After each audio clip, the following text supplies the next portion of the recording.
any set? Were you satisfied watching Vitor lose like that at this point, or not? Because you say before you're rooting for Kelvin Gastelum because he's the last guy to beat you.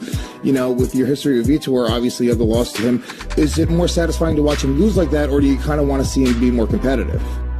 No, it's very satisfying to see him lose, if I'm honest. I don't care for the guy.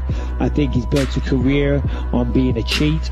The amount of insane steroids that he's done over his life, over his career, is evident to see. I mean, you go back and look at him in his early career, the guy was insanely jacked when we thought he was insanely jacked, and now you look at him and he looks like a fucking beat up old man, and he's getting knocked out like so, and he's performing like so.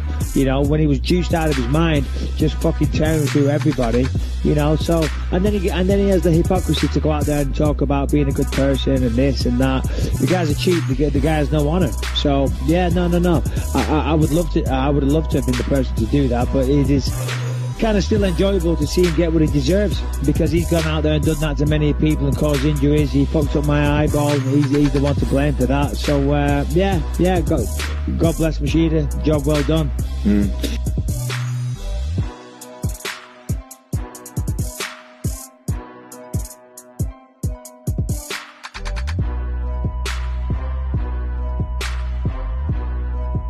Fights. Who's turning down fights? I don't even understand that. Right. I'm from a different era. Your job is to fight. You know who you fight? You fight who they put in. And he's not one to make them.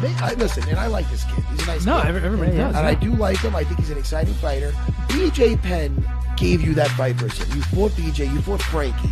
These are known guys taking a chance fighting a young kid that everybody's talking about. And they gave you that spot. Yeah. They gave you that chance. It's not even where you're coming off a loss to Frankie. That's the last one, man. So you're not really in a position to make any demands. You better go back in there and show your worth. Right. And I'm saying that in the nicest way possible. Yeah, because you want a person to get a chance, I don't want them to. Why would you? First of all, anybody who signs on to fight you, your attitude should be, they effed up. Had all this hype behind him, and he was doing great. Frankie derailed him. Yeah. So now his focus should be like, give me whoever you want, and I'm going to make an example of whoever you give me next, and then I'm right back in the mix. Yeah. No, you don't turn down. You turn down Ricardo. From what we're hearing, right? He turned down Ricardo Ramos, who is a known guy to fight for the title. And then you go in the opposite route. There's another up and coming guy, Khabib, who's getting a ton of buzz around him, similar to what Yair had, and you're not fighting him. Why? I am so confused by this. I do not understand.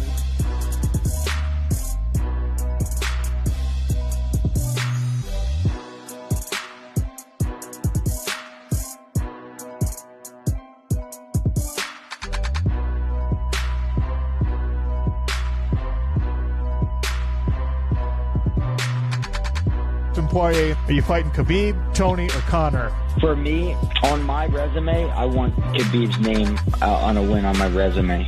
I feel like he has this aura of infallibility. He can't be beaten, and he's larger than life right now. And I want that. I want that name on my resume. I'd love to end his winning streak. And then secondly, of course, redeem myself against Conor. But I think more than anything right now, where I'm at, I think having Khabib's name on my resume